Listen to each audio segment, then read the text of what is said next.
I am in the end game of Raid Shadow Legends, I would say, or at the very least, incredibly late game, because I'm starting to beat up City of Centranos every rotation. I have my Marius, Ramen 2, and Arbiter done, of course, and I'm hitting Nightmare Chimera at the moment.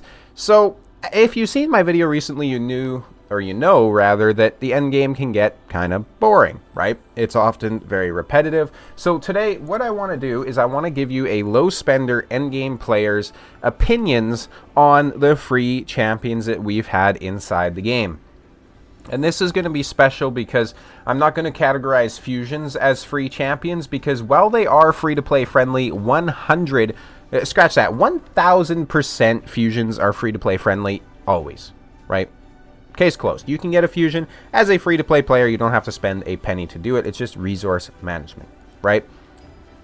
The problem, though, is once that fusion has passed, that champion is no longer a free-to-play friendly champion. It becomes every bit as hard to pull that champion as any other champion inside the pool. So it can often be misleading when YouTubers, for example, create videos saying, check out this free-to-play team that I use inside Fire Knight Hard, and meanwhile it's all champions that were from like previous fusions that a new player might never get, right? So I'm going to make this a bit different, and we're going to be talking about strictly guaranteed champions, or champions that are free. So we're going to be talking about the likes of UDK that everybody could log in and get. We're going to be talking about the likes of Sun Wukong. Those are probably going to be the two most debatable champions on this list. We're going to be talking about all of the login champions, the daily logins, right, that you can get, or at least most of them. There's a couple that I've probably forgotten. And then we're going to be talking about champions that you can get through, you know, other sources. So like your missions, for example, like your clan shop, all those sorts of things. So let's go ahead and let's take a look. First of all, I want to talk about the daily logins, since those are the champions that people are going to be getting first. We have Khatun. Khatun is a champion that I made the mistake early on of not building, and my account was hampered in many different ways because of that. The easiest way to think about Khatun is going to be, hey, this is an incredibly mini version of Arbiter. Simple as that, because she's bringing the increased speed and a turn meter fill, which is insane. She's got a decreased turn meter, speed in all battles, and a decreased speed on the A1. So she's a very good champion that you can definitely use inside the late or end game. I do actually have her 6-star built now with a little bit of gear on her, and I do use her quite often inside City of Centranos. I'm probably going to do a guide on her at some point, but she's actually a very, very decent champion. I'd recommend putting some resources into her. What I did is I used her at 5-star, and then I actually did something kind of odd because I didn't build her, but for my speed champion, what I did instead is I built a, where is she? A Frostbringer, right? So she places the increased speed and increased attack. So I used Frostbringer instead, who's had some reworks, but like she's still not that good of a champion, in my opinion, for most areas. She can definitely get some work done, but, you know, it is what it is. I would take Khatun over her if I were to do things again. And keep in mind that when I first started Raid, this was my first ever experience with a gacha game. So I made a lot of mistakes. And one of the main purposes of this channel when it comes to covering Raid content is to help other players not make those mistakes. I made simple mistakes like not focusing on clan boss. So I was so far behind the curve when it came to shards. I spent all of my gems on, you know, ancient shards and got like shit all for it. So I'm so far behind the curve when it comes to gear, and I just want to help other people make sure they don't make those mistakes, right? So invest in Khatun. I don't think you'll regret it. On the other hand, Yaga the Insatiable, we don't even really need to talk about him. He is absolute trash. He's just a trap to try and get your epic books, essentially. Don't build him. He is absolute dookie. Dark Athel is an interesting champion. She has this increased speed. She has grants an extra turn if it kills 10 or more enemies. The use case for this is incredibly rare, because she's essentially just like a kind of like a specialist almost for Spider. But like the thing is you have better champions, especially in the late game for Spider. You have better champions certainly when it comes to Spider Hard than her, right? She does have, you know, an AoE decreased speed on a 75% land rate, so you might be able to use her inside something like Hydra, for example. There's far better options out there, though, I think. I wouldn't build her. I didn't build her. and I just still have her sitting somewhere inside my vault. She's a very cool looking champion, but I just don't think she's really good enough to warrant being built, essentially, right? There's better campaign farmers, even at a rare level, that you're going to get, and I would say your starter champion is probably just going to be as good as her. Speaking of better options, though, Dark Elhain is a champion that I would definitely recommend building. She has passives where she's essentially just preventing freezes from being placed on your team. Even as a late game player, it's very tempting to build her for use inside the live arena, inside tag team arena, classic arena for countering Tormund, because I don't have Tormund, and it's very hard to counter him if you're trying to bring in like a speed team or something like that, and she can definitely help. She has a self-buffing increase attack as well, and she has an AoE decrease speed, plus she has a decently hard-hitting A1, so essentially, in my opinion, just a direct upgrade over Dark Athel. Lordly Legionary is a bit of an interesting champion.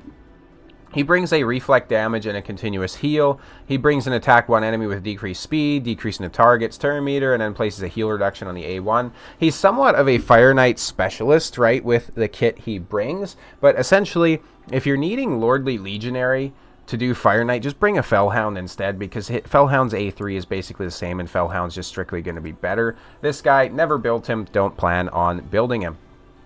Scyl of the Drakes, absolutely incredible champion. If you want to figure out who your first 6-star should be, and you honestly, it doesn't matter who you pulled, really. Just build Scyl of the Drakes. The only exception being if you pull like a Galathier or a Siphi or a Duchess, sure, maybe build them out instead. But if you're looking at a legendary champion who should be your first 6-star, build Scyl of the Drakes, man. You will not regret it. Scyl is so incredibly good, and she hard carried my account for a long, long time. She has a passive where she heals everybody and then also places an increased speed on a random ally for 2 turns. So good. She has a revive with an ally protection and 50% HP, which is very strong. Revive, AoE, each hit having a 35% chance of placing a stun. You build her inside a stun set, and that's going to go up drastically. And obviously damage based on defense. She also has a decreased speed on the A1, decreased turn meter. She's so good. Scyl of the Drakes deserves a lot of love. She is an incredible, probably one of the best login champions in all honesty. Definitely build her out. Tainix Hateflower, she's basically just an ally protector, so she attacks one enemy. She has a 50% chance of placing a decreased speed. She also has a 50% chance, these book up to 100, of placing a decreased speed on all enemies for 2 turns if it's critical. A1, attacks 2 times at random, heals everybody by 3% of her HP if they're under a decreased speed. That's all I got to say. She's got basically like a built-in Guardian set, which back in the day kind of made her special, but nowadays you can literally throw anybody inside Guardian, and it's just a better version of Tainix Hateflower. Essentially, Ghrush the Mangler is one of the few login champions that I've actually done an in-depth review on. So he is incredibly good. He has an A3 continuous heal, just straight up. He's also going to place an additional continuous heal if at least one enemy is hit with a critical. He has a decreased crit damage and decreased attack on his A2, and then a leech on the A1. Damage based on defense, by the way. This guy hits like a truck. He does a lot of damage, right? I didn't build him out for a long, long time, and then finally I did build him out, and I actually made a showcase on him in very much subpar damage dealing gear, but he still does an incredible job putting out the DPS. So having a champion that can put out all this DPS, all these AoEs, but also brings sustain to your team is just absolutely insane. Ghrush is a very good champion. And finally, we get to Visix the Unbowed, who used to be a trash can of a champion. She was absolutely terrible, and people hated her, but then Plarium actually did a rework on her that was very successful. She has an AoE provoke. She's an AoE decrease and increase speed. Actually, sorry, the increase speed she doesn't bring. I misremembered her kit, but she has an ally protection, AoE decrease speed, and then obviously the AoE provoke. She also steals turn meter, which is pretty cool, right? So she's not directly stealing it, I suppose, but she's decreasing it by 15% each hit, so she's essentially getting like a 30% turn meter fill there, which is pretty cool. She's very, very useful, especially for progressing somewhere like, you know, Fire Knight, for example. Hydra, you can definitely use her. Very decent champion. And she does a little bit of damage too, so I do think she's worth building.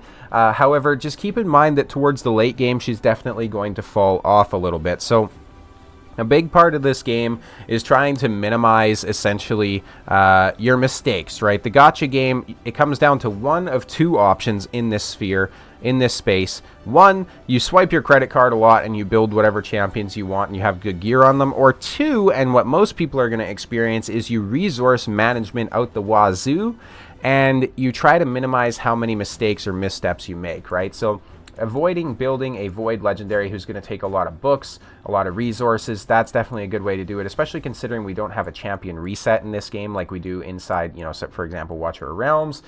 You don't get those resources back, right? Once she's 6-starred, you can never get her 5-starred again. You're never going to get those chickens back, whatever it might be.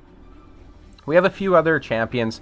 So just to kind of summarize with her, I think she's worth building, but I don't think you're going to use her in the late game. I don't use her in the late game just because there are simply better options. We have a few other things to discuss. So Cleopterix is another champion that you get for free for logging in. I was lucky enough, or unlucky enough, to, depending on how you put it, to have pulled her before I got her as a daily login. So she has an increased accuracy on herself. She has a 75% chance of a hex on all enemies for 3 turns on a 4-turn cooldown, and also a 100% chance of placing a fear debuff for 1 turn instead on enemies under hex, which is kind of cool. She has an A2, places an increased crit rate and crit damage on her, then attacks all enemies, has a 100% chance of placing a block active skills debuff for 2 turns on targets under hexes. And then an A1 attacks 1 enemy, 50% chance of placing a weaken. It increases to 70 if they're under a hex. Place a perfect veil on her if it kills an enemy under a hex. So overall, she can hit decently hard. As you can see, the reviews on her aren't too hot, though.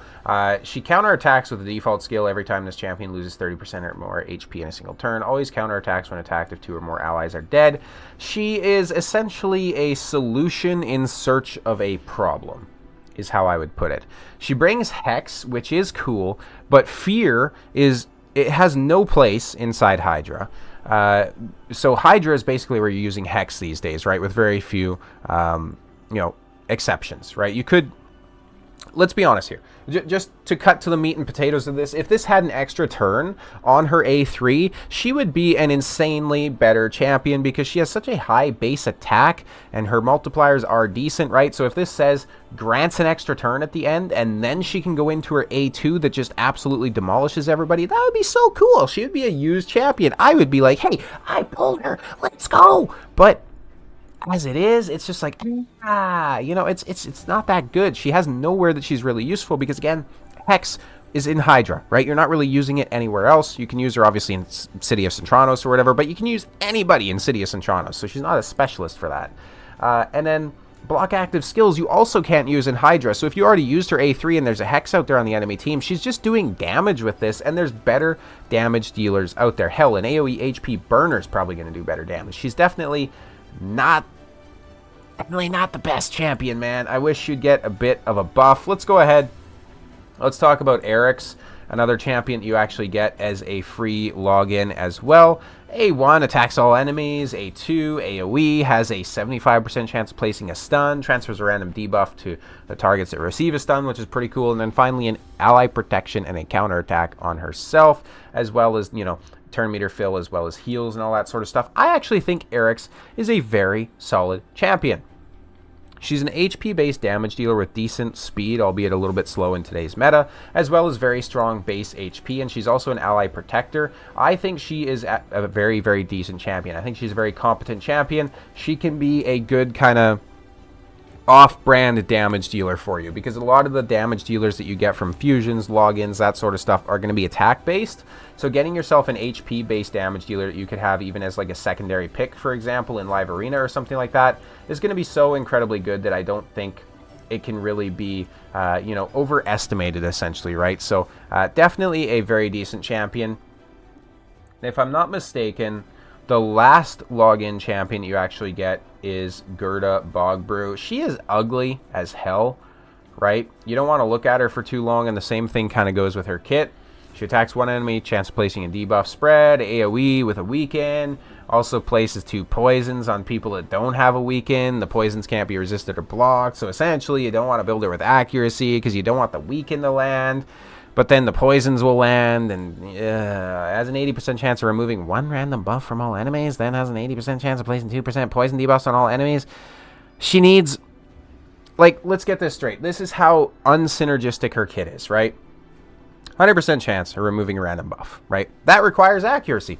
Then she has a 100% chance placing 2 5% poisons, which also requires accuracy, right? She does cleanse from your allies, which is whatever. But then she has an A2 that you don't really want accuracy because then the weaken will land and you'd rather have the poisons. But if you have the accuracy to make her A3 work, then the weaken's going to land instead, which means that you don't get poisons. And it's like, bruh, what are we doing? The only thing that makes her kind of cool is whenever an enemy receives a debuff, their turn meters decrease by 3%, but she's just not useful. As you can see, the ratings for her are absolutely terrible. She has an arena resistance aura for some reason. Nobody's using her, let alone in the arena. She is just absolutely poopy. She's terrible. She's not good. Let's go ahead. Let's take a look at the last of the free champions here. So we have Arbiter. Arbiter, absolutely fantastic. Enough said. If you get Arbiter, book her, 6-star her. My Arbiter's not even fully booked, which is probably one of my biggest regrets on my account. But as you can see from the reviews, everybody loves Arbiter everywhere, essentially. So definitely go ahead, build her out. You will not regret it. She is still used so much, even inside my arena teams and those sorts of things. And then lastly, I think the next two that we're going to cover are going to be Marius. Marius, I don't even need to say anything, right? Go look at my review on him. He's insane. AoE, A1, Enfeeble, AoE, triple hitter, enemy max HP, hit, increased defense, and increased accuracy, as well as a stun. Absolutely insane. His passive, insane. Probably the best champion inside the game right now when you're considering use in, every area. I would rather have him over a lot of mythicals, to be honest. That's how good he is. Absolutely insane champion. And finally, Sun Wukong. Actually, we still have to talk about UDK as well, since technically he was a free champion. I think you can still do... actually, sorry, there is one more free champion that I think is probably going to surprise a lot of people that I almost forgot about as well. So... A1, chance of a stun. A2, one of the biggest hits in the game in terms of a free champion that we've gotten. AoE, buff steal from everybody on the A3. This guy is absolutely insane. Definitely build him out. We also have... who was it? There was one more free champion. Yes, UDK. There's two more that I want to discuss in total, but we're going to start with UDK, which he is a undead horde. So we'll come in here and we'll go to UDK. This guy is absolutely insane. He was originally developed as obviously a counter to Rotos, but he's also a perfectly viable counter to Sun Wukong. He's also a perfectly viable counter to basically every other champion inside the game, right? There's so many ways you can build him. You can build him for damage. You can build him to be tanky. You can build him fast. You can build him slow. You can build him as a debuffer. Believe it or not, there's so many ways you can build UDK. He's such a good champion. And finally... the one that's going to surprise most people is a free champion that you can get from the orcs, and that's actually Supreme Galek. And you might be like, well, he's not free champion, but hear me out. New players actually have a code that they can use to get Supreme Galek as a free champion, which is pretty cool. He has an A1 that is a 2x hitter. Each hit has a 10% chance of an extra 10% chance of inflicting a critical. Also has a chance of increasing the duration of any HP burns. A2 attacks 4 times at random, placing an increased attack on himself before attacking for 3 turns on a 3-turn cooldown. Is pretty cool. Each hit, extra 10% chance of inflicting a critical hit. Each hit also has a 100% chance of activating any HP burns on each target, and duration increasing. Oh my god, I cannot talk. Decreasing the duration of those HP burns. And finally, he's going to fill his turn meter by 30% if 3 or more HP burn debuffs are activated during the attack. Let's check out the A3. AoE, as you can probably guess, extra 10% chance of inflicting a critical hit. You build this guy with 90% crit rate and you are off to the races, right? 75% chance of placing HP burn and block debuffs for 2 turns. Also places 30% decreased speed on targets whose turn meter is higher than 50%. This is insane. Whenever this champion receives a fear, basically any sort of CC, instantly removes it, then fully heals his champion, then grants an extra turn. This guy is insane, people, and finally increases attack in all battles by 33%. If you start your account with this guy, you are definitely off to the races. He is a void champion. You don't have to worry about affinity matchups on any of this. He has very solid base stats, 100 speed, right? As you can see, people absolutely love this guy. I was very surprised that Raid is bringing him out as a free champion. But like I said, it's essentially just a one-time use promo code for new players. Essentially just giving them something good to get them into the game, which is pretty cool. But absolutely fantastic champion. If you have him, build him out. That being said, Thank you guys all so much for checking this out. If there's a champion that I missed inside the game that you think I rated too lowly, too highly, let me know down in the comments. I'll pin your comment if it's deserving of it. And I'll see you guys next time.